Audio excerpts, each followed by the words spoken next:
Hi guys, my name's Marty, and in this video I'm going to show you how to install WordPress on HostGator web hosting step by step in 2025. If you already have a HostGator account, you can skip ahead to the time on screen now.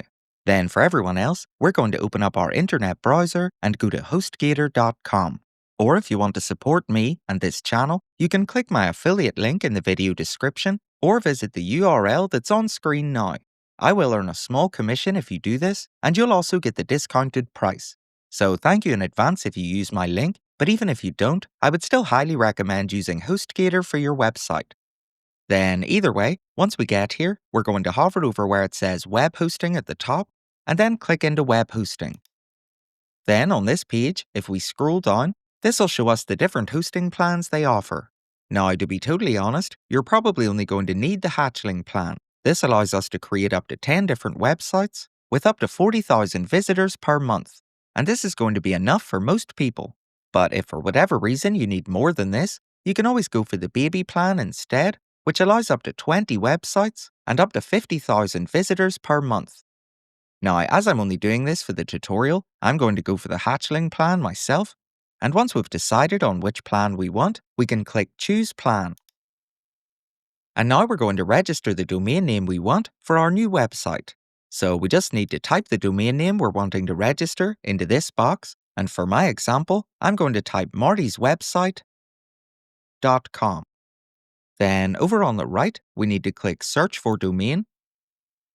And as long as the domain name is available, we're going to be brought to a page that looks like this. But if it says the domain name is not available, we will need to choose something else.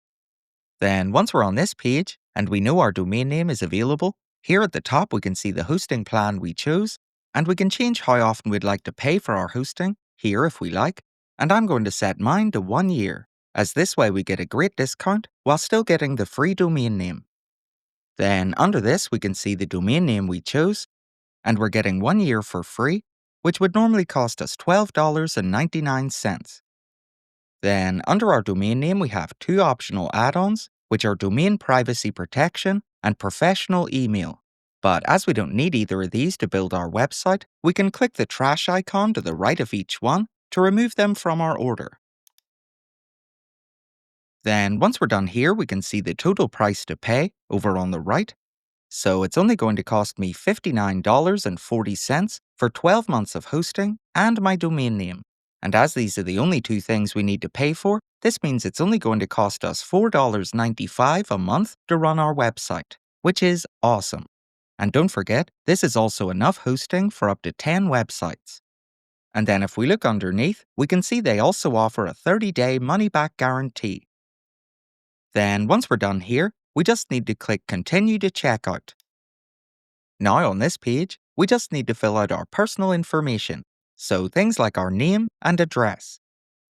Then if we scroll down, we can enter the password we want to use, and then under this, we can choose our payment method, and we can choose either credit or debit card or PayPal.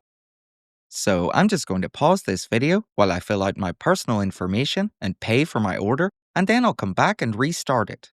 So if you're following along at home, just pause this video while you pay for your order, and then come back and press play, and we'll carry on together.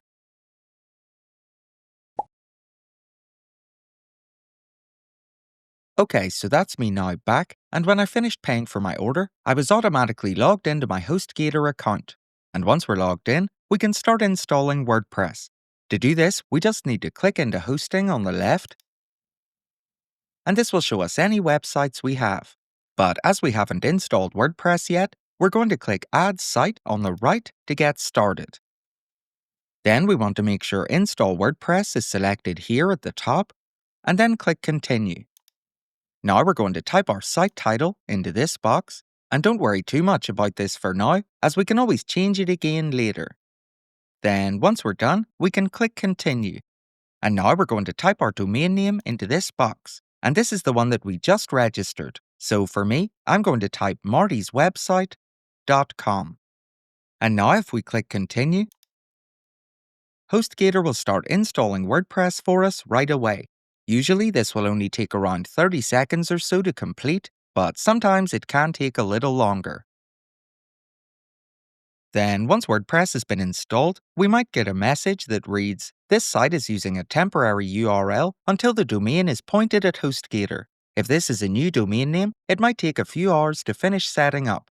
But once our new domain name is ready, it'll replace the temporary one right away without us needing to do anything else. And at this point, we can click Log into WordPress on the right, which will open up our website in a new tab.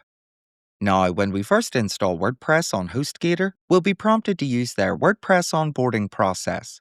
But to skip over this, we just need to click Exit to WordPress in the top left, and then click Exit in the middle. And this will bring us into the WordPress Dashboard, which is where we can add any content or make any changes to our new WordPress site, which is now live online.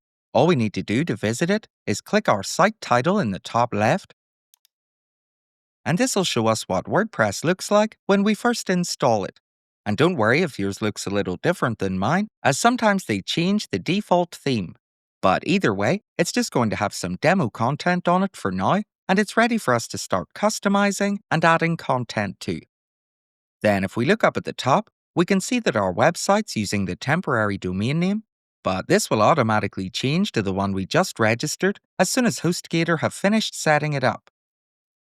Then to get back to the dashboard, we just need to click our site title again in the top left. And this time we'll be on the main dashboard home screen. So this is what we'll normally see when we log into our website, as the first time we were on the HostGator welcome screen. So that's us now at the end, and that was how to install WordPress on HostGator in 2025. If you found this video helpful, please give it a like here on YouTube to show your support, and consider subscribing to the channel for more WordPress tutorials in future. Once again, my name's Marty, and thank you for watching.